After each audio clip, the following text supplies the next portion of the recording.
మొట్టమొదటి వ్రత కథలో అసలు ఈ వ్రతం ఎలా వచ్చింది అనేది చెప్తారు. పార్వతీదేవికి అంతకీ వివాహం కాకపోతే అప్పుడు గణపతి ఈ వ్రతాన్ని ఉపదేశించి పార్వతీదేవి చేత చేయిస్తే అప్పుడు పరమేశ్వరుడితో వివాహం అయింది అని. ఇదేమిటండి చాలా విచిత్రంగా ఉంది కదా అనిపిస్తుంది. ఆ కథ చదవండి, మీకు అర్థమవుతుంది అసలు ఎలా జరిగింది అనేది. ఆ కథలో అసలు ఈ వ్రతం ఎలా చేయాలి ఆ వివరాలన్నీ చెప్తారు. ఇంకా రెండవ కథ చాలా ముఖ్యమైనది, భృషుండి మహర్షి కథ అని ఒక కథ ఉంది.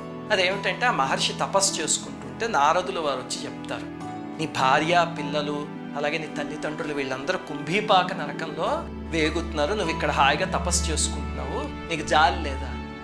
అప్పుడు ఆ మహర్షి వ్రతం చేసిన ఫలితాన్ని వాళ్ళకి ధారపోసేసరికి వాళ్ళ నరకం నుంచి బయటపడి స్వర్గానికి వెళ్తారు. ఏం చెప్తున్నారు ఈ కథలో అంటే, కుంభీపాక నరకం ఎప్పుడు వస్తుంది అంటే మనం వేరే జీవుల్ని ఏడిపించినప్పుడు, జంతువులైనా మనుషులనైనా మాటలతో అయినా చేతలతో అయినా హింస పెడితే అప్పుడు కుంభీపాక నరకానికి వెళ్తారు. అది ప్రతిరోజు మనం చేసే పని అదే కదా, మనందరం అందులో స్పెషలిస్టులు. అందుకని అలాంటి పాపాలు పోయి పరిశుద్ధంగా తయారవ్వడానికి ఈ కథ రిప్రజెంటేషన్. ఇంకా మూడవ కథ, ఇంద్రుడి విమానం ఆకాశంలో వెళ్తూ ఉంటే ఒకటి నరదృష్టి తగిలి అది కింద పడిపోతుంది. అప్పుడు ఎంతమంది ప్రయత్నించినా ముందుకు వెళ్తారనమాట.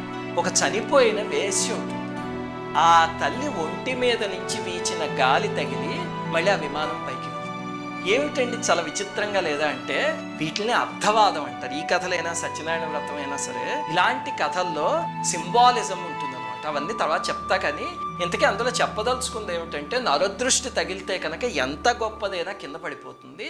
అలాగే ఈ వ్రతం చేస్తే ఎన్ని పాపాలు చేసిన వాళ్ళైనా వాళ్ళ చేతిలో గాలి సోకినా సరే మళ్ళీ మన జీవితం బాగుపడుతుంది అని అది ఆ కథలో చెప్పదలుచుకున్నారు. ఇంకా నాలుగవ కథ కృతవీర్యుడి కథ అని ఒకటి ఉంటుంది. అదేమిటంటే, ఆ రాజు పూర్వజన్మలో మహాపాపం చేయడం వల్ల అతనికి ఒక కష్టం సంక్రమిస్తుంది. ఎంత కష్టపడినా సరే అందులోంచి బయటికి రాలేకపోతాడు. చివరికి వ్రతం చేసి అందులోంచి బయటపడతాడు. అది నాలుగో కథ అనమాట. ఇది దేనికి రిప్రజెంటేషన్ అంటే, పాపాలు చేసి కష్టాలు పడే వాళ్ళందరికీ కథ రిప్రజెంటేషన్. అందుకని వ్రతం చేస్తే ఆ పాపం నుంచి బయటపడవచ్చు. ఇవి వ్రత కథలు. ఇది